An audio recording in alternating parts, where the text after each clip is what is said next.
Welcome to the channel, ladies and gentlemen. We've got a new rumour stating that Joss Whedon is in talks for Fantastic Four. Now, in terms of my thoughts on this, whether this is good or bad, Joss Whedon's actually made some really good stuff across the years. He's also made some really bad stuff as well.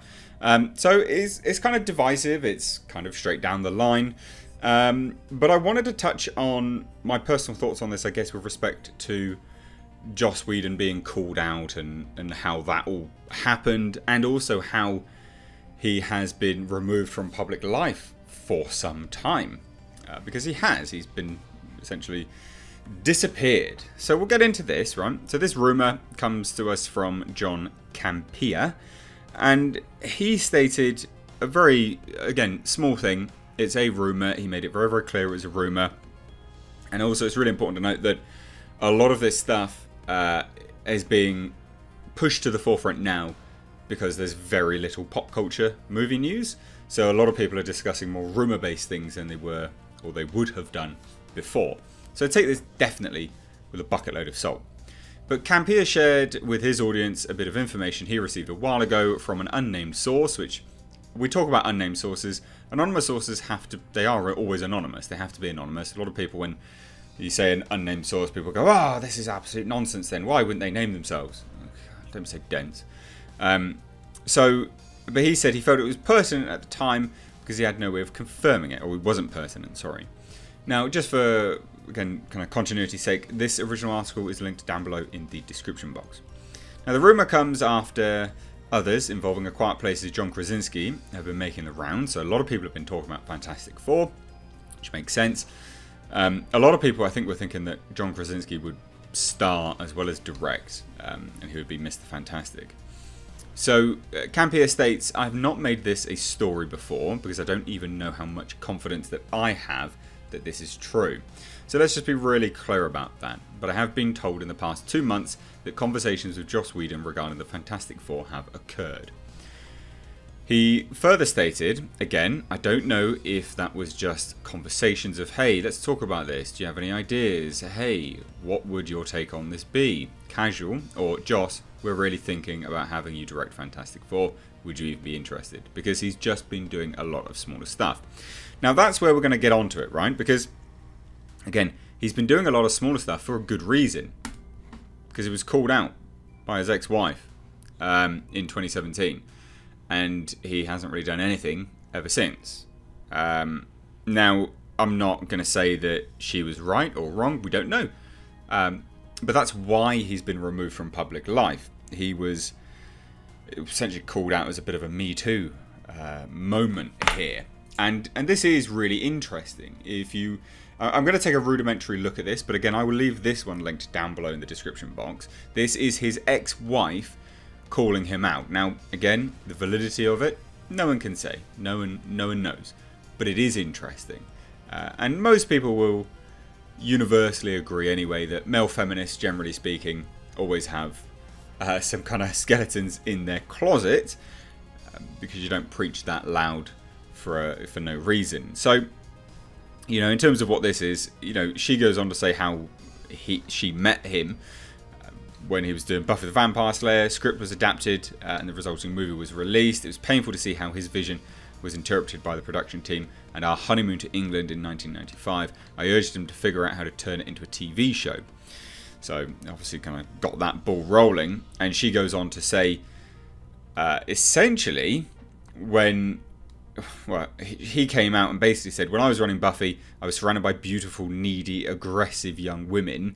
It felt like I had a disease, like something from a Greek myth. Suddenly, I'm a powerful producer and the world is laid out at my feet and I can't touch it." But apparently he did touch it.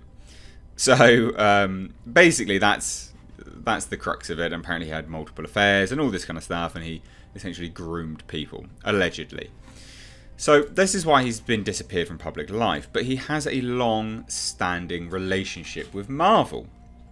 He is responsible for the Avengers, which most people really, really like. The first one. Most people really like that. And pretty sure he's responsible for the second one as well, and then he exited that and then did a bit of Justice League, and he's not really done anything since. He's been adapting a lot of smaller things for TV where his name isn't, generally speaking, front and centre, because it's very difficult to market a guy, you know, who's trying to push strong women's, who has been Me Too'd. You know, it's not easy. It's, you know, pot calling kettle black, isn't it? Now, in terms of the article and kind of what it says, obviously it does go on to say, you know, Whedon and MCU. Whedon is no stranger to Marvel Cinematic Universe and Marvel Comics. He penned Astonishing X-Men in 2004 and will go on to direct the first big MCU crossover in the Avengers. However, before he directed the Avengers, he also worked on Captain America, the first Avenger, and Whedon described his contributions to Earth's Mightiest. I just got to make some character connections. So, a lot of what he is known for, or at least a lot of what is on his resume, is actually not a lot of stuff in terms of his main input. So, you know, he's done a bit of rewrites here and there and just made, again, like he says here, making character connections. Now, he did add that the structure of the thing was really tight and I loved it, but there were a couple of opportunities to find his voice a little bit and some of the other characters and make the connections so that you understood exactly why he wanted to be who he wanted to be, and progressing through the script to flesh it out a little bit. So that is just a small rewrite. Now, Campier claims that MCU boss Kevin Feige brought in Whedon to rewrite a number of scenes in Thor: The Dark Thor. I know it's The Dark World as well. Director Alan Taylor confirmed as much in an interview with SFX magazine. And Taylor stated specifically, Joss came in to save our lives a couple of times. We had a major scene that was not working on the page at all in London, and he basically got airlifted in like a SWAT team or something. So Whedon is a bit of a prized possession by Marvel. They don't spend so many money getting someone flown in and things like that. Now, he added, he came down, rewrote the scene. Before he got back to his plane, I sort of grabbed him and said, and this scene and this scene. And he rewrote 2 other scenes that I thought I had problems. So he, you know, well, for starters, MCU, why are you greenlighting a project that needs rewrites whilst you're shooting? That is shockingly bad. Really, really bad. But secondly, you know, this whole thing just indicates how Whedon is a prized possession at Marvel. Now, there's some other bits and pieces that said, you know, then finally we let go of him, he took off again and we shot the scenes, blah, blah, blah, blah, blah, blah, blah, blah. I can relate to guys who come out of TV world since that's where I come from, and being able to land and work and solve a problem quickly, I was really grateful. So, you know, there's a long run in history here. Like a hugely long run in history. Again, he would then direct Avengers Age of Ultron, so, yeah, second one. And then he would not return for Avengers Infinity War, thank God, because his climax is literally always the same. And apparently he told Variety that he'd been beaten down by Age of Ultron. I was so beaten down by the process. Some of that was conflicting with Marvel, which is inevitable, and a lot of it was about my own work, and I was also exhausted. And then he obviously got Me Too'd. Now, obviously there was some Feige statements saying just when you think you're out, you get pulled back in. That's the other reason I'm not making a third one. And, you know, Whedon's indicated multiple times he's kind of done. He tried to get a Batgirl film in development, but again, he departed from that. And again, that was after all of this, you know, him getting Me Too'd. And he's been out of the public eye for some time. I really don't think he's the right man for Fantastic Four. And from what I can see from the article, they didn't really mention any of the Me Too stuff, which is a real shame. Because I think that's predominantly one of the main reasons he's not good for it, and also one of the main reasons he exited all these projects.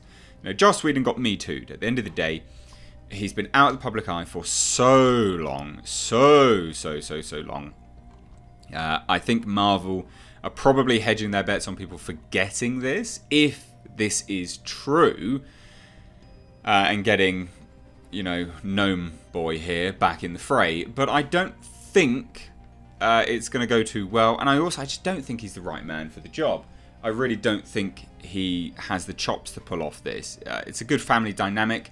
He does do group settings quite well, but as Script Doctor said on my live stream last night, that a lot of the characters are pretty much all the same.